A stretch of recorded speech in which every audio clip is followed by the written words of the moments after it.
We have bad laws. We have a judge that just ruled incredibly that he doesn't want people staying in Mexico. Figure that one out. Nobody can believe these decisions we're getting from the Ninth Circuit. It's a disgrace. And we're being very strong on the border, but we're bucking a court system that never, ever rules for us. If the court system never rules for you, there might be a reason for that. President Trump, the self-proclaimed rule of law president, law and order president, again today complained about judges enforcing the rule of law when the outcome doesn't suit him. For more on what can fairly be described as presidential lawlessness, bring in Walter Dellinger, former acting Solicitor General and former Assistant U.S. Attorney General, and Jonathan Adler, who's a professor at Case Western Reserve University School of Law. Jonathan, let me start with you. I think you consider yourself a conservative. You're in sort of conservative legal circles. Obviously, all presidents come into conflict with the law. They push the boundaries. There's contestation and conflict about what they can and can't do. It does strike me that this is something distinct in this president's orientation to the law. Do you think that? Oh, without question. I mean, I think with most presidents, as you said, there are times where people will have good faith disagreements. There will be times where an administration thinks it needs to try and push the boundaries a little bit for a particularly important agenda item or something that's particularly important to the country.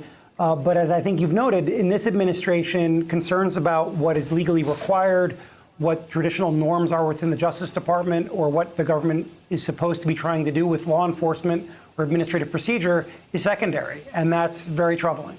You know, Walter, I guess there's one argument that goes like this. The courts have done a decent job of constraining the president, that they knocked down 2 iterations of the Muslim ban, that they keep, they keep freezing out different sort of cockamamie legal theories. 3 district courts have found against this administration on the census question. And so, the system is holding. Is there damage done just in the commission by the executive in pursuing these sorts of lawless claims, even if the courts check them? Absolutely.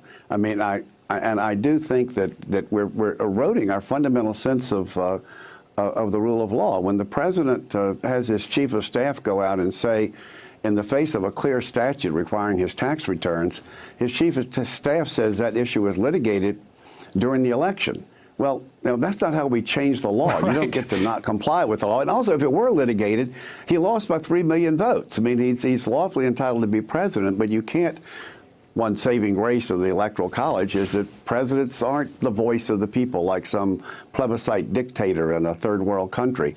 But he has shown no regard for the co-equal branches of government, not just disagreements with them, but really, unwillingness to provide Congress with the information to which it is entitled and which it needs. His attacking judges by name and is attacking the independence of his own Department of Justice in criminal matters. I think, Chris, and I'd be interested in Jonathan's view on this too, his willingness to call for an investigation of the father-in-law of Mr. Cohen, who was going to be a witness in a matter in which the president was personally involved, seemed to me to be just what I thought was the end of the line.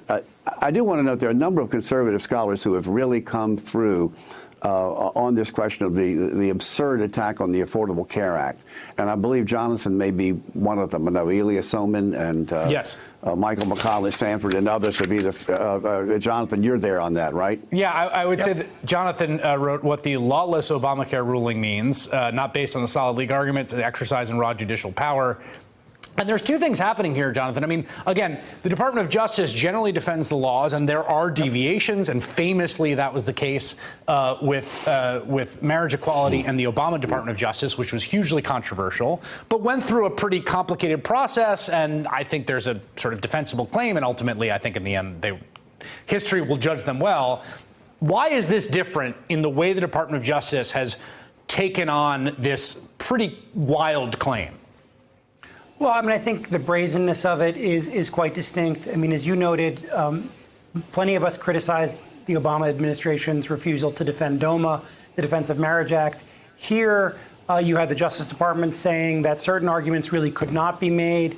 There were arguments that the Justice Department always makes when defending federal statutes, such as challenging the standing of litigants, trying to find other ways of keeping the case out of court, that the Justice Department did not even put on the table. I mean, that is incredibly irregular and sets an incredibly bad precedent. And the underlying legal arguments in this case that the Justice Department has embraced are so far outside the bounds of normal disagreement. I mean, in the Defense of Marriage Act case, we could disagree whether the Obama administration should have defended it in court.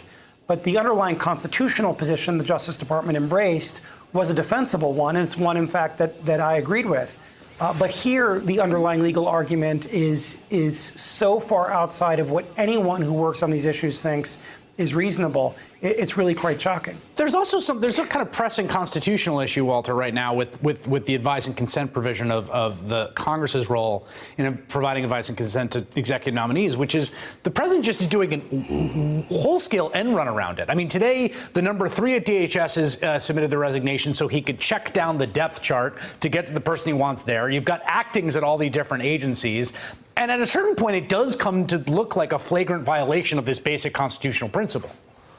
Yeah, and you know, there should be a constitutionally based remedy for that, which is the Senate of the United States. It's just shocking that the majority leader of the Senate would see its critical role just simply eroded by the president, who frankly says he would just rather run the government without any involvement of the Senate. And I think the role of government lawyers, you know, conservatives like Jonathan have been standing up for the rule of law, but they're government lawyers who are signing on to briefs that I'm not sure how they look themselves in the mirror in the morning. All right, Walter Dellinger and Jonathan Adler, thank you both, gentlemen. Hey there, I'm Chris Hayes from MSNBC. Thanks for watching MSNBC on YouTube. If you want to keep up to date with the videos we're putting out, you can click subscribe just below me or click over on this list to see lots of other great videos.